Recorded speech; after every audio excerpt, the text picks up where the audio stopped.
Hey, what's up guys? Yosef here. So we're up to the third step. Now we're going to be discussing thinking versus feeling. Now, as I've explained before, there's so many different things from the environment that the brain takes in. And if the brain would take in everything, the brain would go in overdrive. So when we're making decisions, right? So some people tend to use logic, some people tend to use feelings, but everybody experiences both. I've discussed with like a strong feeler before, and how she makes decisions based on feelings. She's like, "What do you mean? I think all day." I was like, "I know. Of course you think all day, because feelings, you feel about something, and get you thinking how you can fix it or what's wrong, or your brain doesn't stop thinking. Also, thoughts cause feelings. But thinking versus feelings here, referring to is which one of the stimulus do you use to make decisions? Like sensory versus intuition, do you use the specific details that your sensory takes in, or do you use your intuition? So an example of this would be you're at a shop, right? And you're trying to run the business. And if you make this adjustment, this person working there and this person moving that table, whatever, yeah,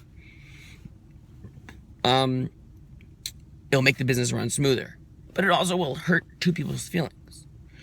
So this is not so black and white, but I'm making it black and white for the sake of understanding. A thinker would just, this is what you're supposed to do. Like, this is how the business has to run. This is what we have to do. This is the thing that has to be done to make the business run efficiently. A feeler would be like, whoa, whoa, whoa, whoa, whoa. The definition of what's right and wrong is also taking into people's feelings, or more importantly, the feelings. So ultimately, you may be able to convince them to do it, but they're seeing this equation, they're judging this equation and saying, no, we can't make these adjustments because these feelings are going to be hurt, and therefore it's not going to be a good decision. They're not going to make the decision based on the information they have. Even though they understand the logic, they understand the feeling, they can understand both. But what is the factor that they use? What is information that their brain decides to focus on to use as judgment to make the decision at hand? That is how I describe the difference between thinking and feeling.